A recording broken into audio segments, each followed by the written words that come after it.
నిన్న కేంద్ర ఎన్నికల కమిషనర్ని వైసీపీ బృందం కలిసింది. అయితే వైవి సుబ్బారెడ్డి గారు, మిథున్ రెడ్డి గారు అలాంటి వాళ్ళు కలిశారు. అక్కడ 2024 జరిగిన ఎలక్షన్లో కొన్ని అనుమానాలు ఉన్నాయి మాకు. ఈ అనుమానాల్ని మీరు నివృత్తం చేయాలనేసి అడిగారు. కొన్ని నియోజకవర్గాల ఈవీఎం ఓట్లకి ఈవీఎం ప్యాట్లకు పోల్చి చూడాలని అడిగారు. రెండోది, ఈవీఎంలో బ్యాటరీలపై కొన్ని సందేహాలు ఉన్నాయి మాకు.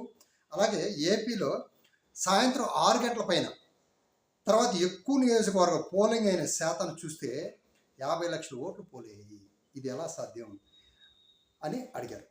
వీళ్ళు ఈవీఎం ప్యాట్లకి ఈ ఈవీఎం ఓట్లకి కంపారిజన్ అయితే చెయ్యము చెప్పారు. కానీ ఇక్కడ సీసీ ఫుటేజ్ కూడా విడుదల చేయాలని అడిగితే నిరాకరించారు. అయితే పారదర్శకత లేదు, బ్యాటరీల వ్యవహారంలో కూడా మాకు చాలా డౌట్స్ ఉన్నాయనేసి వీళ్ళు అడిగారు. కొన్ని చోట్ల రాయచోటి 30,000 ఓట్లు డిఫరెన్స్ వచ్చింది. అక్కడ 30,000 ఓట్లు అంటే 2019కి 2024కి అన్ని ఓట్లు ఎలా కలుగుతాయి? రెండోది హిందూపురం, విజయనగరం, ఒంగోలు ఇలా చాలా చోట్ల అనుమానాలు వచ్చాయి. రెండోది, ఇవన్నీ అనుమానాలు ఒక్కసారి పక్కన పెట్టినైతే ఒక కామన్ మ్యాన్కి ఆంధ్రప్రదేశ్లో వెళ్ళి ఈ ప్రస్తుతం ఉన్న కూటమి ఎలా గెలిచింది అంటే టక్కని చెప్పేస్తారు, ఏదో మోసం జరిగిపోయిందయ్యా ఈవీఎం ద్వారా, ఈవీఎం కూడా పక్కన పెట్టి ఏదో మోసం జరిగిపోయిందంటే సింపుల్గా చెప్పేస్తున్నారు.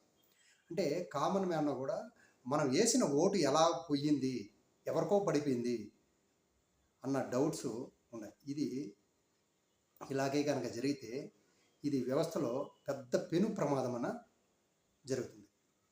ఇదొకటి. రెండోది, దీనిపైన రాహుల్ గాంధీ కూడా ఫైట్ చేశారు.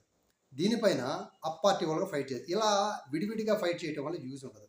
బ్యాక్ టు బ్యాలెట్కి రావాలంటే అందరూ మూకుమ్మడిగా ఫైట్ చేయాలా, అడగాల, బ్యాక్ టు బ్యాలెట్ తీసుకురావాలా, ప్రజాస్వామ్యాన్ని బతికించాలా, సదరు ఓటర్కి ఇలాంటి అనుమానాలు లేకుండా చేయాలి.